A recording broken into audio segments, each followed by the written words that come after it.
Welcome to Co-Parenting Confessions, the podcast where we delve into common mistakes and missteps that happen in the world of co-parenting. Whether you're a seasoned co-parent or just starting your journey, we all make mistakes along the way. Learn and laugh as you hear the experiences of those who have been there, done that. Sit back, grab your glass of wine. It's confession time. Welcome to Co-Parenting Confessions. I am your host, Alicia Price, and we are back for another amazing episode. And today we are talking about happy wife, happy life. But before we get started, please be sure to find the subscribe button somewhere on your screen and click it now. And make sure that you share the podcast with somebody who is working through co-parenting or has already made their way through co-parenting and wants to laugh at the stuff that they've gone through in the past. So without further ado, I want to welcome two very important people to me and special guests to the show because we are about to have an amazing time. Yeah. I'm so excited. So we have Ricard D. Woods, a great friend of mine. I want to also share that he works at the Price Dynamic. So I want to make sure that I lift that up and share that. He is a monitor and coach for us at the Price Dynamic. And so I am grateful to see him every weekend. And then a great friend of mine from childhood all the way back in the day, Kenneth Caldwell, the artist, the North Sider. I'm so excited to have both of these guys on the show today because, one, I respect them both. I totally respect the fact that they are husbands. I have never been married before, so let me just go ahead and say that. So I don't claim to know about the union of marriage. I only assume what it will be, and I hope for that one day. So I have a lot of respect for the fact that these men have made a commitment before God and to solidify their family, and I think that's amazing. So I respect that, you guys. Thank you. Now, we're talking about happy wife, happy life. So we're going to dive on in because this is Co-Parenting Confessions. And the reason we're talking about happy wife, happy life is because we understand that it is a difficult dance and a balance between having a family and then trying to now integrate that family into a new family dynamic, right? Like, so what that transition looks like, and then also managing women. We don't talk about that enough. Like, what does it mean to manage women? And, especially when you have children by them or you're helping to rear children together and what all of those relationships and the dynamics are. So we're going to dive on in. First of all, managing is a trigger word for it. Is it? Heck yeah, manage. I mean, but that's literally the role. What it is, you are managing multiple relationships and attitudes. And managing emotions. Managing emotions. Yeah. Well, yes. It's hard. It's a whole lot of managing. But just saying it is just, you got to be like you got triggered. Yeah. I almost You did. felt like you can't say that you managing somebody. I can't say something. That. And that's something that I'm learning in a marriage is really watching the words that come out. Because I like to talk and I think I'm tactful, but I don't really pay attention to the words and how they come out to a T. So what sounds cool to me may not sound cool to the person that's listening to so my if wife. not managing, what word would you use? Yeah, good question. Oh, man, I don't even know. I'm still trying to figure that out, man. So navigate. I wouldn't even put a title navigating. On it. That works too. But the reality is, and why we're talking about this is because the reality is, whether people like it or don't like it, you guys are in a space where you're the head of a household, you're the head of families, and your role is to lead and to manage. So get mad at me if you want to get mad at me, right. Whoever y'all is, whatever women don't understand that. The role of the men in this space is to manage these families and to lead and to support their families. Mm-hmm. And so then when we don't empower you to do that, all hell's going to break loose. Mm-hmm. So let's talk about what it felt like to say to your children's mother, I'm getting married. For me, I don't even think I told her. I think my The kids did. yeah, my daughter was just like, Daddy get Yep. married. I was like, good, that's taken care of. Yep, there you go. It was like, so and honestly, I think I even asked my wife if I could invite her to the wedding. Damn. I did. Well, it was more, honestly, I mean, if we talking about co-parenting confessions, it was more of a, oh, see, I'm getting it together now. So I want you to be able to see this. But then also there was a little bit of, I want you to see what your kids are coming into. So, but it was more of a status thing for me, like, I got you. Oh, so you was trying to shit on her a little bit. A little bit. I mean, looking back, yes. Okay. Looking back, I was. I mean, I was, 26 when I got married. So, I mean, it's been 18 years now. So, looking back on it, yeah. Part of it was I was still a little bit hurt. And because my kids, I will say this. You said something about being a head of household. Yeah. I had never felt like the head of household when it came to my kids because I didn't have a house of my own. I didn't have anything that I felt like I could call my own. So I was always doing things at the request of my kid's mother. If it was, pick them up at this time or drop them off at this time, it was like, okay, well, I guess that's what I'm doing. And then it wasn't until I got married that structure actually came in with my children. So that's a good point. Yeah. I can agree with that. But I know we had, like, before the show started, we talked about backgrounds and coming from 2-parent homes versus a 1-parent home. And I got 3 baby, well, I don't want to say baby mothers. My daughter's mom, she was my wife, so we were married, so that's my ex-wife. My middle child, my son, I wasn't married to his mother, so I guess technically she's a baby mom. And the 2 youngest married currently to their mom, so she's a wife as well. So 2 wives, 1 baby mama. And the backgrounds of each of those women are different. And so that changes the way in which I navigate and manage and communicate. One of them, like my son's mother, grew up with horses. So in a 2-parent home.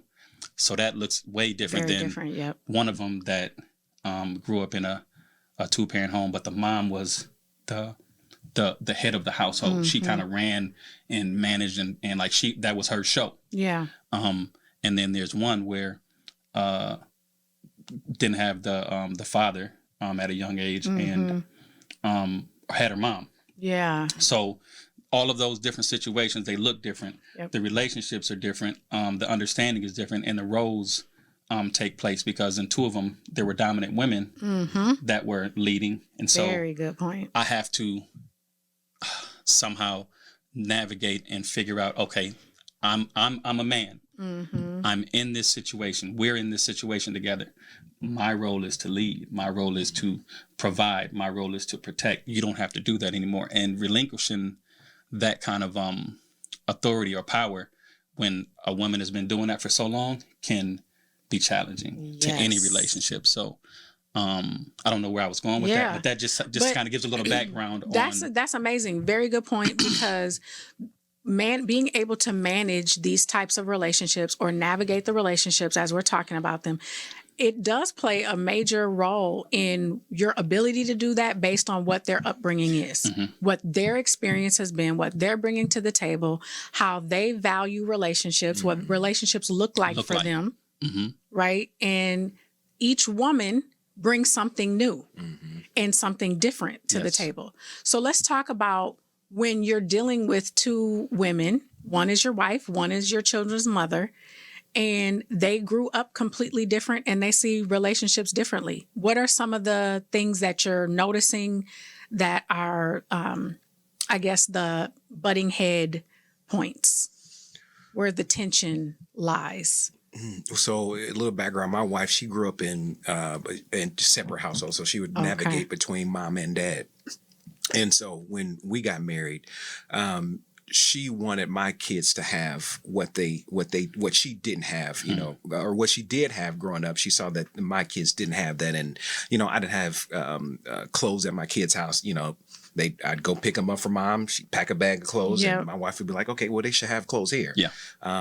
If it was a weekend that I was supposed to get them, and my kid's mother would be like, okay, well, we have something else going on, I would just, You're like, okay. right, cool. And then my wife would be like, no, this is when you're supposed to have them, so make sure you have them. Or I would just do anything that it took so I could be able to see my kids. And so that was a form of control from my kid's mother. My wife saw it, and I didn't. I would look at it as it didn't matter. I'm doing whatever I need to do for my kids. I'm with you on that. But then when I started to lay the law down, and I tell her like, okay, no, you gonna drop them off, or you gonna pick them up at this time. It was some friction there, because then I would always hear, "Oh, you only acting like this because you married." Yep. And it was like, well, yeah, you should want me to act like this now that I'm married. I'm taking care of kids. But then for me, it got to a point where my wife would tell me, okay, you need to do this, you need to do this, you need to do this, and then I'm like, okay, well, let me make a decision on what I need to do. Stop telling me what I need to do. You know, I'm a man. Even though I wasn't doing what men were supposed to do, I still had that innate feeling like, okay, I should be coming up with this stuff on my own. I'm tired of hearing you tell me what I should be doing, even though it was right. There was structure being brought to the household, but I felt like it should have been me, the man, the hand of the household, doing that. And now my wife comes along when my kids are 9, 7, and 5, I think they were. And you've instilled this structure, and it took something away from me as a man. And then I would hear again from kid's mother, your wife is telling you to do this. And so I'm getting it on both ends. And then I'm like, wait, hold up. Damn it. Right. I'm a man. Neither one of y'all gonna talk to me like this. Like you in the middle. Like, it's like back and forth. But on my mindset was, okay, I'm doing this for the kids. I just kept swallowing that like it's for the kids. It's for the kids. Let me swallow that. So it was tough navigating both of those relationships when both are trying to tell me what I should and shouldn't be doing as a man. And I'm like, neither one of y'all are men. How you going to tell me what I should be doing? Right.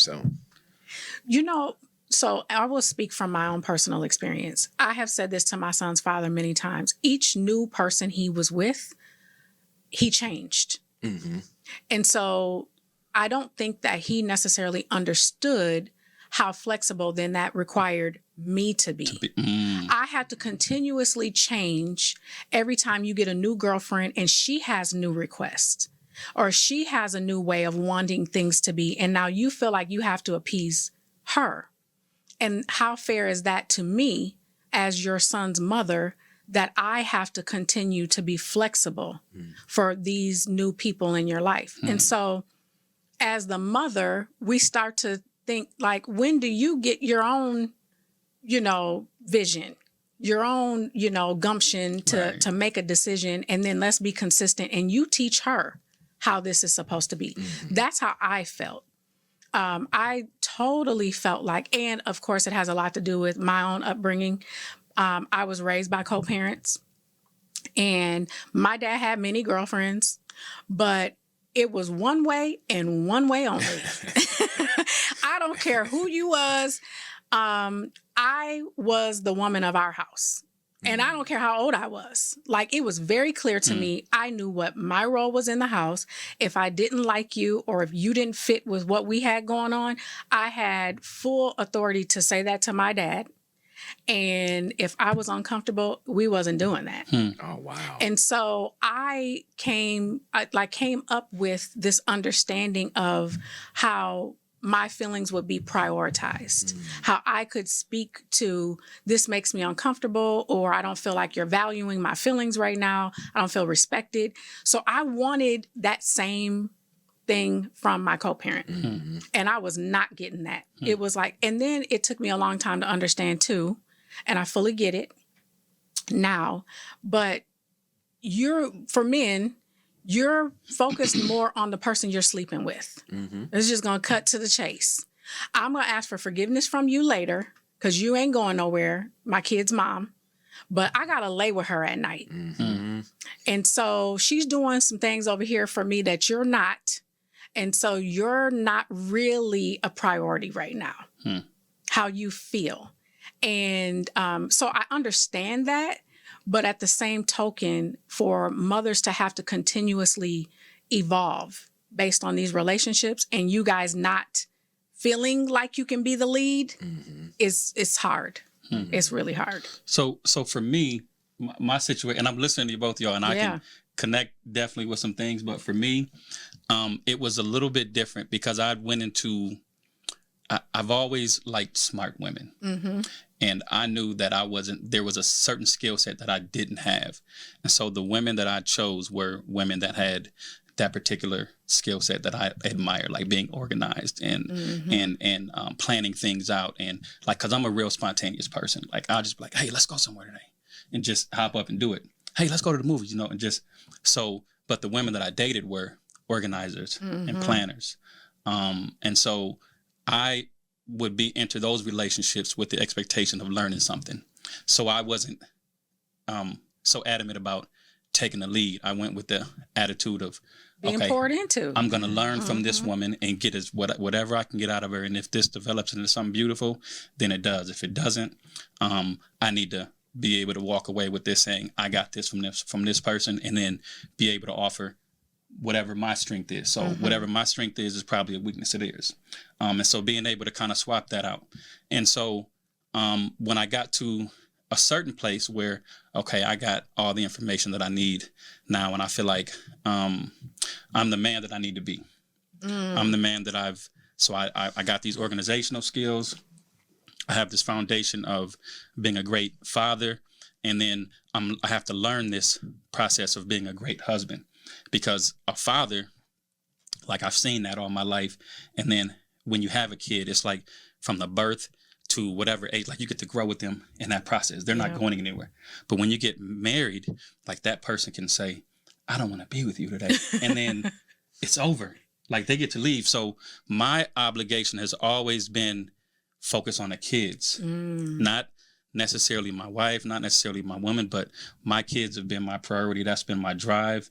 And so I think when the women that I've dated, they see that, and then they can channel in on that and use that as leverage to get to me. So when I'm using that as like baby moms, like in their mind, they may not intentionally be saying, well, I'm gonna use this and I'm gonna put him on child support because he ain't with me no more, and he ain't this and he ain't. So they will use the kids in that aspect, and this, or at least this is how I see it. Yeah. But like being a husband, the title is Happy Wife, Happy Life. That part is like challenging for me. I don't think like in the aspects of providing, not cheating, and protecting. Like I think those things are like the go-to things. But then there's other elements that come along with being a husband that I lack in, and that's maybe like the communication or the style of communication. Like you mentioned, every time Wendell would get into a relationship, he would change. And it's because of the different types. Like men would do whatever our woman needs us to do. Even though we're claiming we're the head of the household and we're the leader and we're going to make the decisions. But really, if a woman is being a woman, she's going to know how to talk to her man to get him to do what she needs him to do. And if the woman doesn't know how to be a woman, sensitive in her feminine energy, then that's when the conflict is gonna start. That's when the headbutting is gonna start, because now it's like two niggas challenging. It's like, hold up, like. And I agree with that. I do think that when there are certain women that come in with a certain knowledge, a certain softness and empathy, and just all of these things to be more nurturing and supportive, that it is easy to follow that, to feel supported by that. But I don't necessarily feel like that was what was happening in my particular situation. Right. Because I think that in my situation, my son's father is very smart, very witty, extremely savvy, knows what to do. Right. So for me, I was like, what the fuck is going on here? Like, like I know you. And so these weren't people that I necessarily thought were smarter than him or adding to him or pouring into him. I feel like in a lot of cases, it was an opportunity to just not feel controlled by me. That could even be it too. Yeah. Because You know what I'm saying? you're not his number Right, one. the And so that's responsibility. a struggle. Exactly. It is. So you got to imagine, like, he's been with Yes. whoever this previous person was, which would be you, or Yep. whoever the ex was.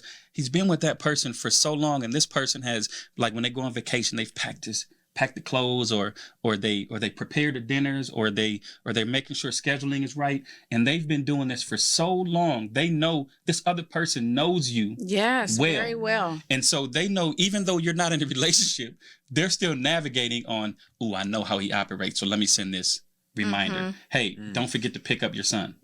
Hey, you have your son this weekend, or you have your daughter this weekend, or hey, your daughter's tuition is coming up, so make sure you, like, sending those. Like, the ex always has that connection because she was connected to this individual, and she knows his routine. So Yeah. there's still going to be that controlling piece. You said something, Kenny, that was triggering for me, where you said the women that you have dated, you looked for kind of the ways that they would pour into you.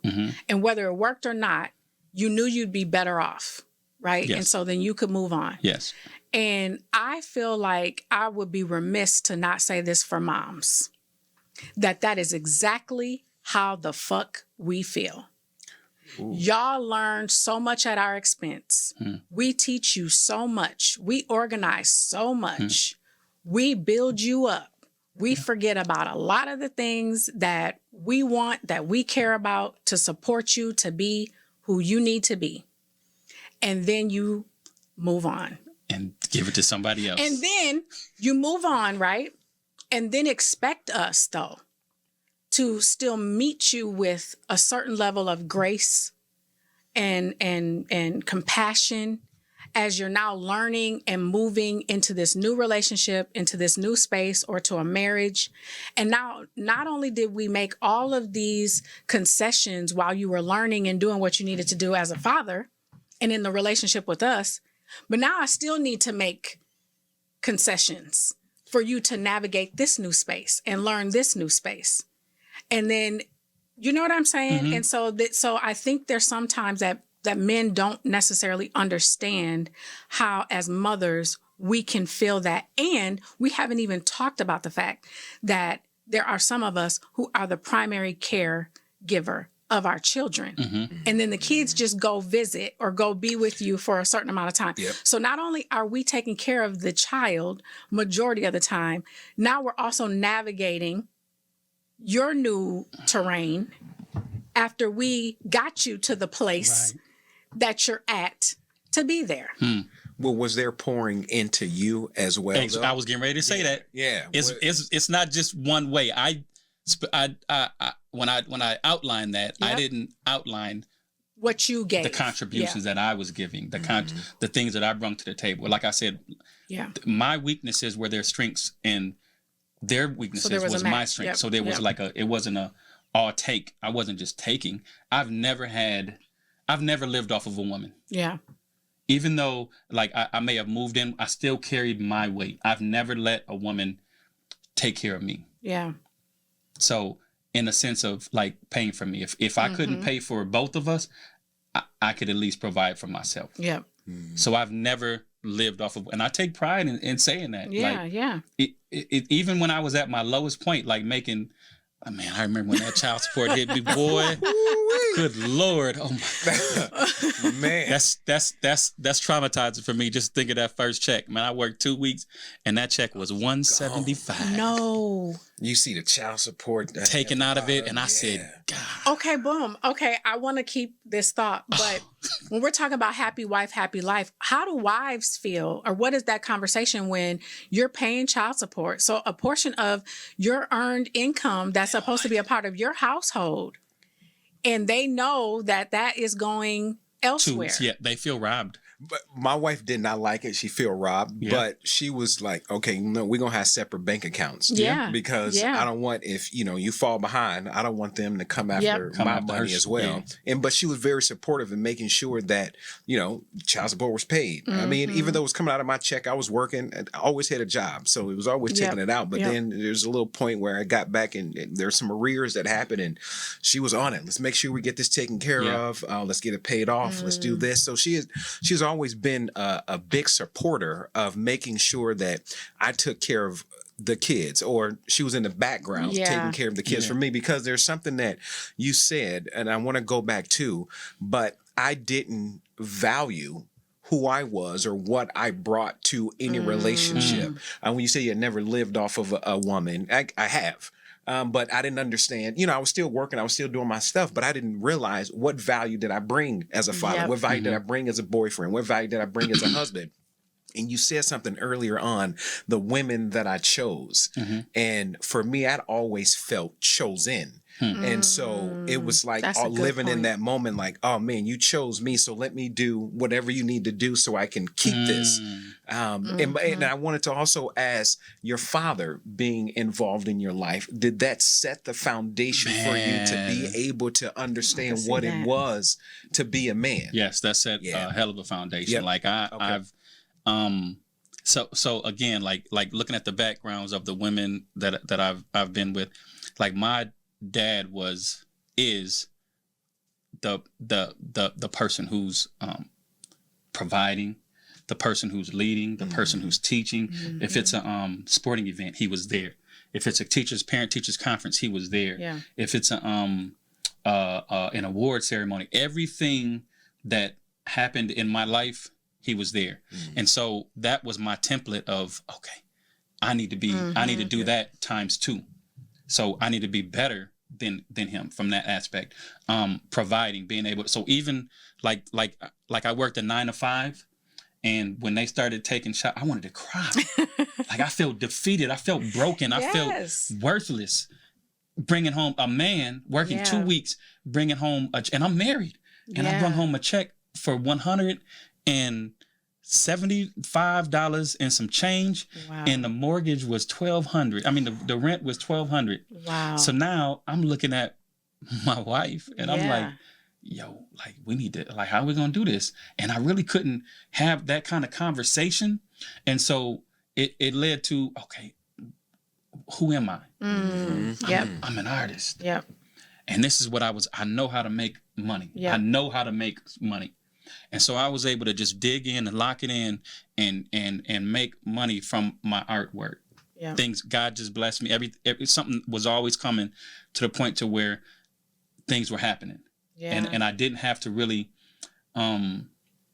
feel the worthless feeling for too long. But it was there. It hit though, It was there. And the fact that it was there, it just like, it clicked in my head, like there's so many other dads out there that don't have that entrepreneurial mindset, that don't have the dad that I have had, and to be able to show me how to make money off of my gifts, off of my talents. And so just having that aspect and having that mindset, like you got to imagine I'm going into a relationship like I'm the man. Right. Like I'm a man, and then there's and again, the women that I've a lot of the women that I've dated, they've made more money than me.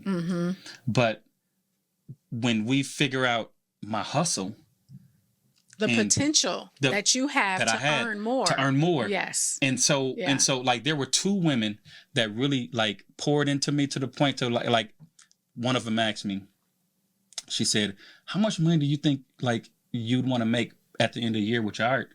And I said 50,000, and she looked and laughed. She said, nigga, what, 50,000? That's nothing. And I think she was saying it was nothing because she was making well over that. Right. And so when she said that, it wasn't like degrading. I didn't take it as like she was like talking down on me, but I took it as she saw bigger for me. And the fact that she saw bigger for me made me push. And so I think that year I might have made 60,000 just off of my artwork. Just your art, And I'm not doing the numbers, but of course this is the type of woman that she is. She's doing the numbers, and I'm like, yo, this is dope. I love that you mentioned that. Right. Oh yeah, we should. 20,000 went I to don't. I don't really make that. I'm not really making that. That's just. I was. Those were fluctuated numbers, and I'm just talking just for the podcast here. This is for entertainment purposes. Purposes only. It's not true. What I love that you shared that, Kenny, though, because when we're talking about the wives, because I don't want to only speak from the standpoint of being a mother, but it takes a lot to be a woman that says, I love you enough to commit to you, knowing that you have a family, you have families, you know what I mean? Like you're navigating these things, you have financial responsibilities, you may be in the rears, you have things that you're working through, but I see you and I love you enough and I want to be there to support you through this, right? Like, so that is commendable. I want to make sure that I say that because I don't want, people to think like we're down on the wives. That takes a lot. And as a single woman who has a 21-year-old son, so I've been at this co-parenting thing for a long time. I don't want nobody that got a bunch of kids and got child support and a bunch of shit that they're still figuring out and trying to navigate because I am not pouring into nobody in that way. You know what I mean? Yep. So there's also that thing. So it takes a very dedicated and committed person. Yeah. You know what I'm saying? To see and be outside of themselves and say, regardless of what you have going on, I love you enough to be here, for that. So that's commendable. We ain't even brought in the interracial aspect. Listen. Because my wife is half Lebanese and half white. And so even that structure is a very different thing. It's a whole different, I don't want to say beast of its own because it makes it sound negative, but it was just more added to the mixture of bag of my life and being a wife, having to have that too. When my kids are black and their mom is black, and so having to add that to the mix as well, and then going to family functions and now having to make sure that she's okay, she's comfortable, she's good, integrated in the right ways. Yep. And exactly. So that, and then also, I can't remember, does she have her own? No, she has right. No. So then that's the other thing is that there was an opportunity, and this is I think an interesting point. When you marry someone who doesn't have children, they can perceive this also as an opportunity to act as a mother, to step into that role. And so to take on these responsibilities, like you said, like making sure you guys have clothes at your house and that, when it's our time to have the kids, we're getting the kids because she was, really probably wanting to own and step into the role of being a mother. This is an opportunity to be a mother. Yep. Whereas someone who already has children and has navigated what it means to have kids and the dad and all these other things, they probably would be like, well, listen, if she ain't bringing the kids over here today, I just listen, she be tripping. You know what I mean? Like it could be met with some different energy. Yeah. Yeah. So I think you're winning automatically off top. She ain't got no kids and she was willing to step in it and fill that role. That's automatically a plus in my eyes, because when you like have blended families and you have hers, mine, and ours, that like navigating that is I'm gonna say beast, because that's tough. Especially when you're used to raising your kid with this other person this certain kind of way, and then you get with this other person who has a totally different perspective of how to parent, a totally different mindset and view of how to parent. So like, for example, let's say I'm the sit down and, hey, let's talk about it, son, or let's talk about it, baby girl, like to my daughter. And then mom over here is like, hey, yeah, let's talk about it, but I'm gonna put a little fire to that ass as well. Right. So it's like, hey, no, we don't do that. Put the fire to the ass thing over. But some parents feel like that, like you need to do that. Some parents don't feel like you need to do that. I am a parent that does both, but I would rather talk more. Yeah. I would rather support more and give that, because that was something that was given to me and I understand the value of it. I got my ass whooped, but I understand that ain't something I liked. Right. And when I've given whoopings You I don't didn't like that either. Yeah, yeah. I'm like, I don't like whipping like, this is not it. I don't want to whip how did my parents do this? I was getting like wow. Yeah. I don't want that. Yeah. And my dad would always say, this is going to hurt me more than it's going to hurt you. Right. How is that? I'm sitting up here like, nigga, please. You ain't get hurt. You brought up something that I thought about as far as empowering our wives. Well, mine at least, because she didn't have any children. Yeah. So from the get-go, I had empowered her to say, look, they're just as much as your kids as they are mine. So when it came to discipline, when it came to checking them and making sure they were doing things right, you have all the power. Don't, hey, can you, take care of your kids? Or can you say this to them? No. You say something to them. Yeah. Because you're in this house. They came to your house too. It's not just mine. They're not just my kids. We're married now, so they're yours. So would you have been okay with her whipping them?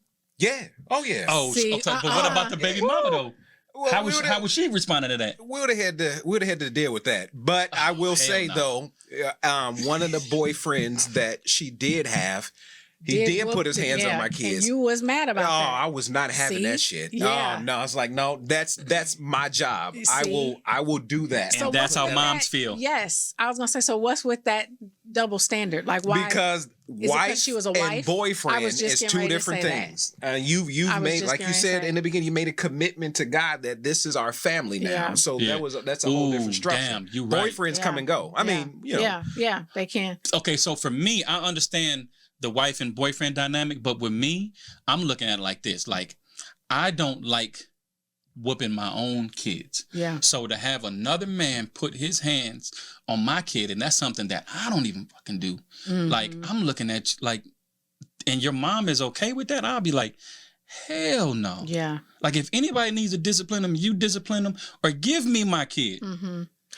And let me discipline. If you can't handle his actions and control him, give me the kid. If you can't handle her actions and control her, give me my kid. Let's set the whether it's a boy or word girl. Discipline and not whoopings. Yeah. It was discipline. So that's how is a kid going to see that? So again, discipline in general, right? Because it's like it doesn't have to necessarily be a whooping, but like I can put you on punishment. I can take your phone from you. I'm okay with that. I can, tell you, nope, you're not watching TV right now because you need to be doing your homework. Like I'm okay with those types of things. All of that stuff, I'm okay with. I'm okay with all of that stuff, except for when it comes to like the physical piece being. And the other thing is that in my mind, like, I was just watching something on, and maybe I'm just like a little paranoid, but I seen something where the stepdad and the mom beat the kid and the kid died. And that's that physical discipline. And I don't like, I'm going to use restraint when I'm whooping my own kid, but some other dude whooping and disciplining my kid, we'll put quotations on that, disciplining my kid physically, they're not using the same restraint that I would use. They don't have the same intentions, the same love, the same understanding behind each one of them whacks. Yeah. It ain't gonna come off the same. It's more like little, I couldn't wait to do this. I couldn't wait to do. Woo! Taking it out. I didn't like your daddy to begin with. Fuck your dad. For me, I'm so glad. I'm so glad. Oh my gosh, that my son is 21. Right. What? So first of all, I would have never in my life ever let anyone discipline my son other than me. Right. I have full control over that situation. There's no need to defer to the man that I'm dating. You know what I mean? Like, because now you're acting up. No.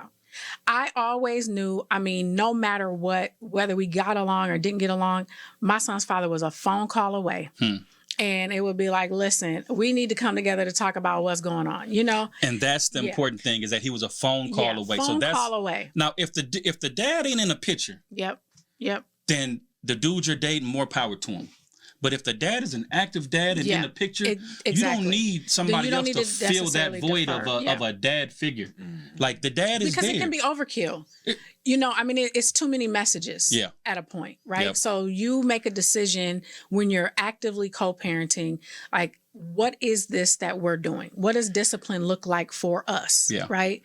And I would have went I'm gonna tell you right now, I would have went crazy if somebody would have thought that they was about to tell my son something. Right. Well, you said No. You said two key things though: actively co-parenting, Yes. which means the other parent was involved, Yes. and then communication between you two was at a point where you could talk about those things. So, whether he or you was married, you had that communication to understand this is how we're going to discipline 100%. Our son. Where, I mean, we were young when we had my children, 18 and then 21, and we were still trying to figure out life. So the communication wasn't there. So there was some things they could do at mom's house that they couldn't do at our house. And then they would wild out over there, and then we'd come here. It's like, no, they're structured. Shock. Yeah. So it was totally different. So you got to set different boundaries. Yes. I think that can even, this is something that I wish I would have done in the beginning of the marriage is sitting down as a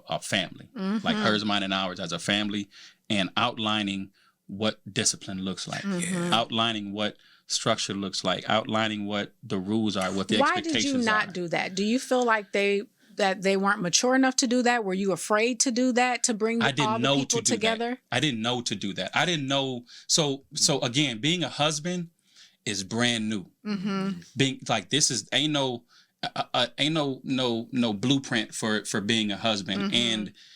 And with the dynamics of different people's lifestyles and how they were brought up, there couldn't be a blueprint because every situation is going to be different. So you really got to sit down with that person that you're with, and you got to come up with an outline together. So there ain't really a blueprint. And I just didn't think to sit down and do that initially up front. So that would be the advice that I would give anybody who has a hers, mine, and ours type of situation, is to really outline what you want your household to look like together. That was the other thing, is that it was like, I'm the dad, I'm the head of the household, so this is my expectation. My wife need to fall in line. That was my attitude, but that can't be the attitude in a marriage. And I'm realizing this now, and I wish I would have had that foresight to be able to do that up front. But being able to outline, even spending, even like I may have had obligations over here before I got married, but now that I'm married, she needs to be included into these what these previous obligations were, financial obligations. Okay, this is what I have on the table, and this is what I was expecting to do, and then the conversation comes up. Well, how much of this are you doing? Yeah. Well, this isn't what you shouldn't be doing. All of this, just kind of like your wife was saying. Envy you guys. I am so grateful that I did not have to navigate. That's the situation. The word is navigate. Yeah, I did not have to navigate. That's the word. Yeah, she said navigate a few times now. Yeah. I didn't have to navigate. It's not manage. I did not. But I still would disagree. I think it's both. You're navigating some things, but there is a part where I think that men want to lead, but they are afraid to step up and say, I am managing this situation. Yes. And that's what it is. And I'm old and not fashioned. backing I believe down that. from that. I 100% believe that. The old fashioned me wants to believe that, and I want to live by that. But it could be hazardous to a relationship. Well, it's how you present it. That's what I'm saying. Like choosing my words. Yeah. Because the way you said it, if I said it that way, but see, there's a thing there too where I would go out on a limb and say some of this has a lot to do with maturity. I would agree. You know what I mean? It does, because a mature woman who understands family, right? Yeah. Regardless of how you grew up or whatever, you know what you're working toward. You know what you're trying to build. So if a man says, I'm trying to manage this situation, I'm trying to manage how you're feeling, what's happening for you, and then what's happening for my children's, mothers or mother, whatever. If you're triggered by that, grow the fuck up. Right. Period. Yeah. Because if there's a part of you that's even said, I'm in love with the man who has this baggage, and then you're going to question his ability to try to, stabilize it. And nitpick at words and ways and what that just goes against what partnership is. Yeah. You know what I'm saying? So Listen, I'm not married, y'all, because I'm correcting and I'm fixing all of this. Right. I knew I would never be that person. There's no way would I be the person. One, I could not be the woman who's sitting back in the home and watching my husband do this dance for a woman who That's does not not his wife. live in my home, Yeah. that you're not with anymore, and you're doing all of these things to keep the peace Yeah.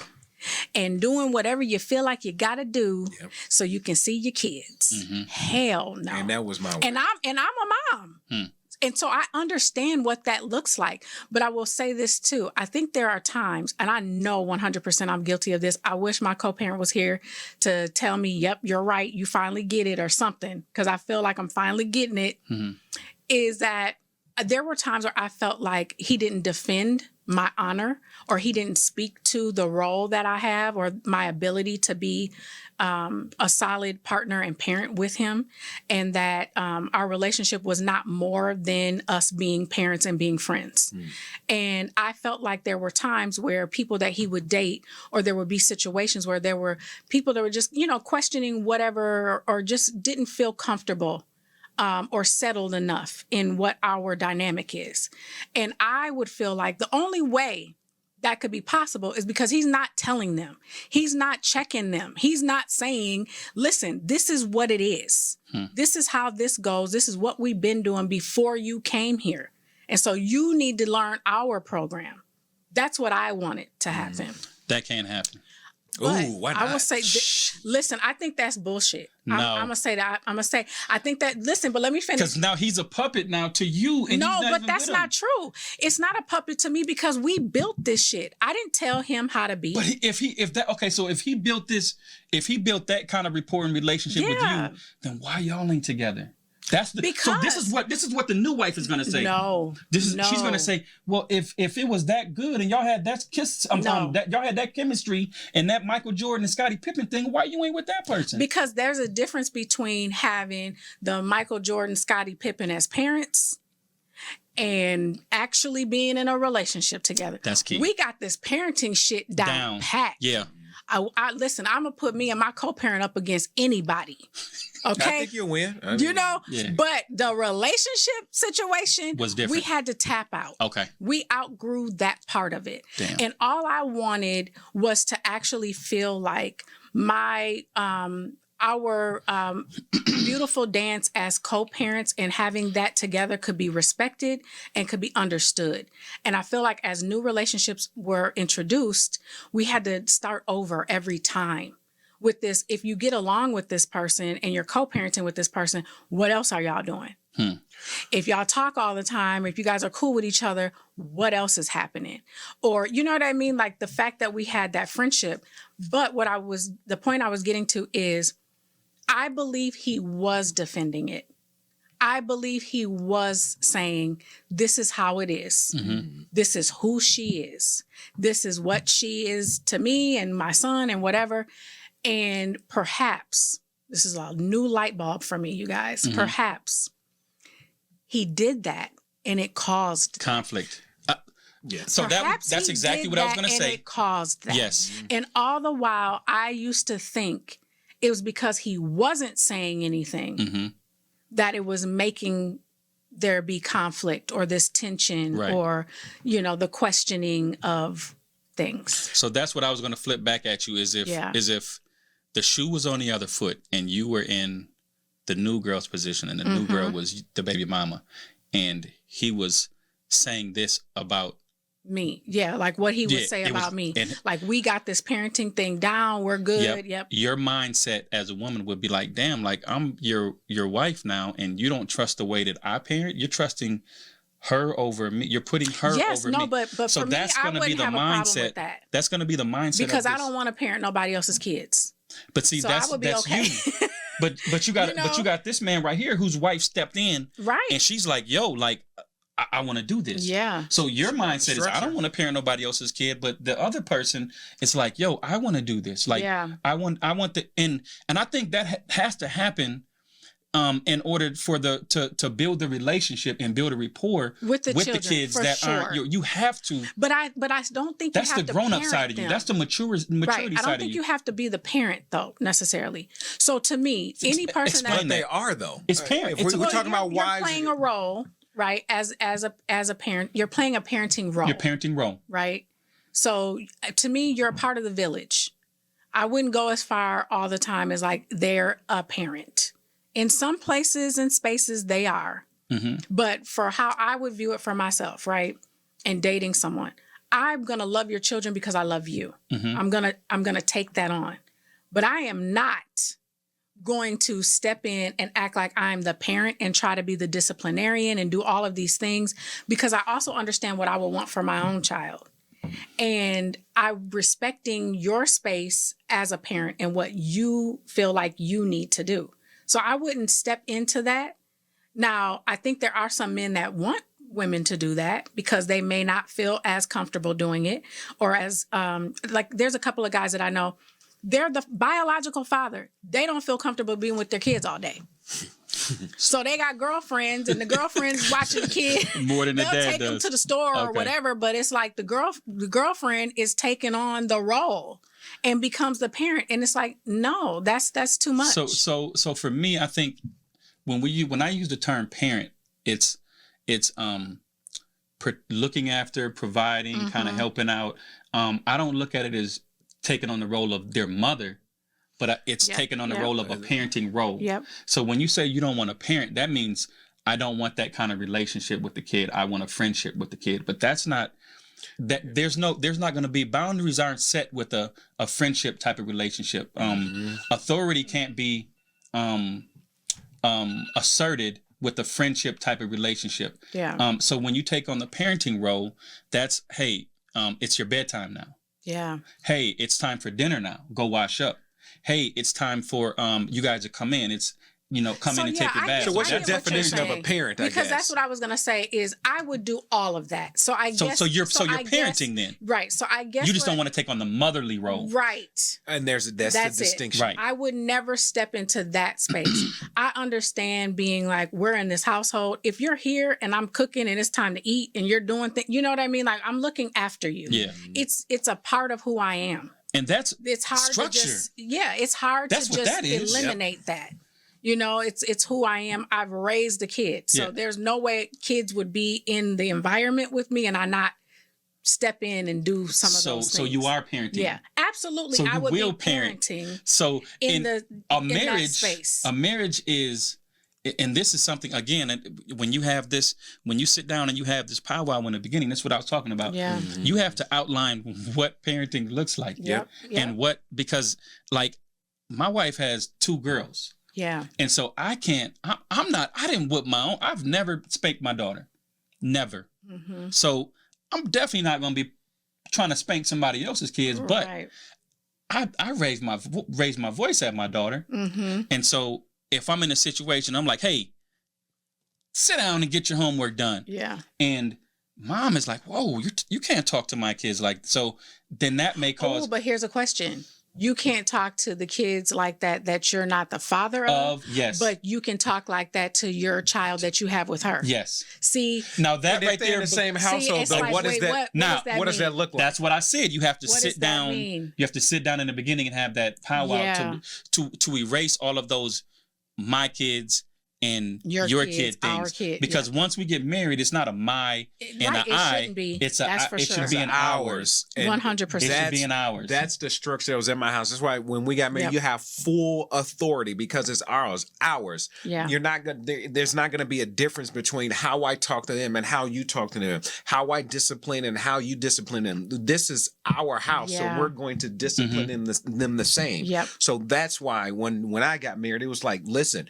Step in. Yeah. This is the role that you are now. You have this authority, and then Yeah. I told my children that as well. Did you say that to your wife though? Did y'all have that conversation? Yeah, we had that. Okay, conversation. so again, I didn't have the foresight to do that. Mm. I didn't. It was more like my way, I've had my exes say like, you've always been it's my way or your way, or you were like, I've never put my hands on a woman, so they Right. would say you're Really? Yeah, I've never. I mean, I'm shaking a No, couple. hell no. I ain't never did that, man. So if we doing disclaimers on child support, we're gonna go ahead and do a I'm disclaimer just saying. here It's like, hey, I'm talking to you about domestic abuse. I can't do that. Listen to me. Hey. So there's a difference. I do that, man. It turns into No, so you gotta He understand. said, "Really?" yeah, nah, man. And I don't want them issues. I don't want to ever be in a situation to where I'm coming to blows with a woman. Right. And, No. Because then now it's like, I don't need to be with this woman if we got to fight. Like, so I've always looked at it like that. If I got to put my hands on her, I don't want to be with her. Like it's not going to work. I've been in a relationship where like the chick was trying to fight me and I'm like pushing, and she's like, I said, well, what do you want me to do when I can't hit you? She was like, well, you're bigger than me. And this is after the fact. She was like, you can just hold. I said, I can hold you. Mm-hmm. Yeah, I can. So when she would try that, I just rah. But and see, oh my gosh, this is like a whole nother I'm sorry. podcast. I started it. I'm sorry. This is good though, because I mean, if for a person to say that, I don't know who this is, whatever. This is general assumption, but for a person to be antagonizing, right, and doing this to you, towards you, in a violent way, abusive way, and then tell you or suggest, if I'm acting a plumb fucking fool, you could just hold me. Yep. So I'm gonna. You know what I'm saying? I got to give like, it a backstory. She would only act like this during, and we were younger. Yeah. When there was alcohol involved. Oh, okay. So when there wasn't alcohol involved, like communication was dope. Amazing. It was dope. So there was just a need. There was an underlying need. So we would like talk about it afterwards. And I'm like, man, why you be like, I don't want to do it. And she was like, well, there's plenty of things you could. And I was like, for real? Like give me some ideas. Like, help me help you. Help me, yeah, exactly. Help me help you. Yeah. And I love, and so there was, I did some other things. Like if I didn't want her to go out, I would take one of her shoes and hide every last one of her going out shoes and put them in a closet somewhere. She'd be walking around the house with one shoe on, like, trying to find a shoe. Bitch, you ain't going over tonight. I'm sorry. I take the B word. I ain't never called a woman that either in my life. Just did. But I just it's the first time for everything. It's like I'm talking to the homies, man. Listen, it's co-parenting confessions. But I be like, man, you ain't going nowhere tonight, man. Like, sit your ass down. You ain't, what shoe you wearing? You finna wear them damn boots? Go ahead, put them boots on. With a dress on. With a dress on. Yeah, you ain't going. She get in the phone like, yep, I ain't going nowhere. I don't want to fight. Shoes. I don't want to. You go out. Yeah. You have fun. You come back, make love, and then we fighting. Right. Like it's not. I don't want to fight you. Like, no, you ain't going nowhere tonight. Kenny, I just cannot believe that you didn't have the foresight to sit down and say, this is how I think that I would like for things to happen. I would like to know what you would like. So, my question, and not to dive too much into your own personal situation, but are there times where you guys have felt like you wanted to have a conversation with the children's mothers and your wife, but you felt like you can't put these two women together? Like I don't have the capacity to navigate or to mediate what could potentially happen. So I'm just going to stay away from what that would look like. Okay. I don't like conflict. Yeah. And I don't like the things that I don't like, I avoid. Yeah. And conflict, arguments, anything that could put, like I'm a chess player, and like in my head, when I'm if I say this, I can see this happening. If I do this, I can see this happening. So I just try to eliminate as much and try to deal with as much as I can deal with to try to keep it as smooth as possible. And sometimes has that backfired? That's what I was gonna say. It has. In certain cases, in certain situations, it hasn't. Some situations, again, like I have this mindset of, if I say it, the shit need to be get done. Yeah. Mm-hmm. Like, no, y'all ain't sitting down and talking about nothing, and that ain't happening. So I wanted to, because you like wanted this, that, right? Because like this is a situation that we're in. Yeah. This is my wife. Yeah. We got kids together. Yep. We need to figure this out. Right. But I could not put them in the room. One, they had never really communicated with each other. And then I just didn't want to be the middle person trying to navigate all of this. So it's like, okay, I can do this from a distance. Yeah.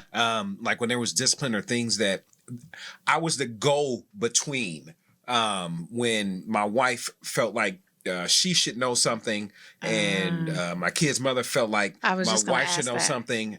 the communication would come Went through through me, you. and I'd be like, well, why don't y'all just talk to each Yeah, other? that's what I I was just gonna eventually got to ask.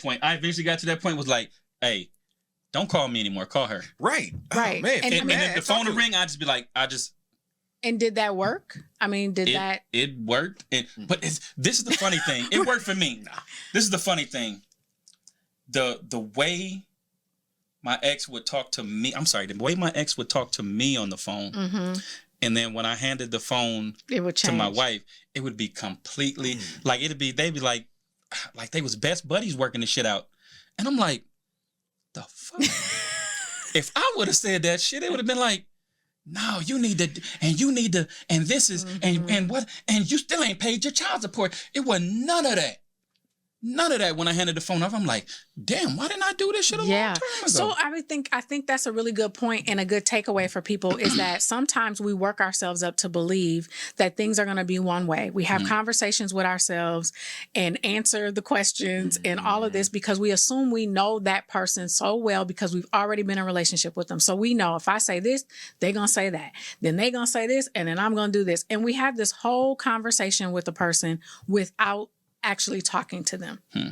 And then we put all of these parameters and boundaries and, just these assumptions on it, where sometimes there are spaces where we could just choose to see a person as better and growing and welcome them into a space where they can actually mature and level up. Growth. I think that's what, and I hate to, and this is just my own interpretation. My kid's mother refused to see the growth that I had made. Yes. And if it was growth, or she did acknowledge it, she attributed it all To her. to my wife. Oh man, that's like a Right. Yes. Yeah. It's like, wait, hold up. We talk about me. She fixed you. Yeah. Exactly. And it's like, okay.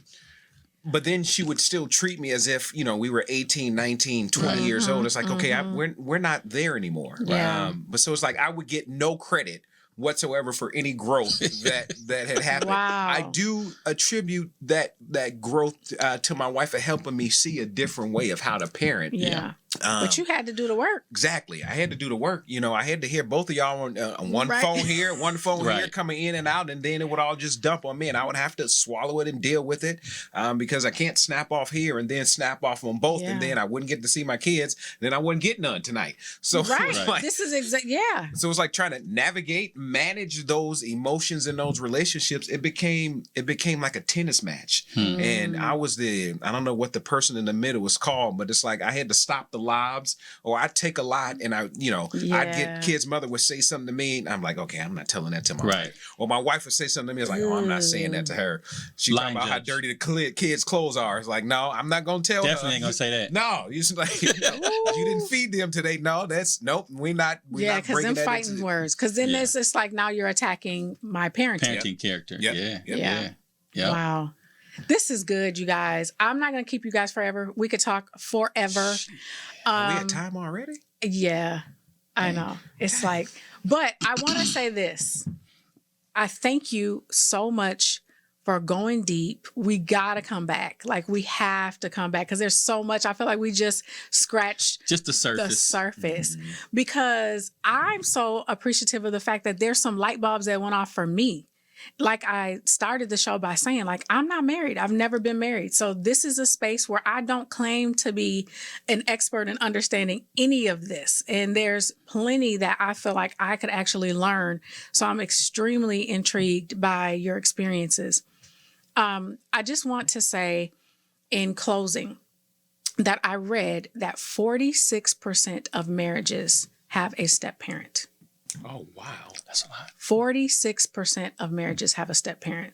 So if we're not welcoming the new partner, the married partner, the step parent into our family dynamics and having those initial conversations of what is our family, how are we going to do this, we're really leaving our children at a disservice of the value of that other person, right? Like if we value them enough to welcome them into our lives, they have something to offer. Yeah. And they should be welcomed and be a part of the family and feel that they can contribute. And we need to be really intentional about navigating those relationships and helping the other parent whether it be the father or the mother, welcome that person in and understand that person's value. Yeah. It's our responsibility to do that. Thank you guys so much for tuning into Co-Parenting Confessions. I, again, am your host, Alicia Price, and I am so grateful for both Kenneth and Richard joining us today. Do not forget to subscribe and come back. Co-Parenting Confessions, where we keep it all the way real. Peace. This was pretty dope. Co-parenting fashions. You better learn your lesson. Snap with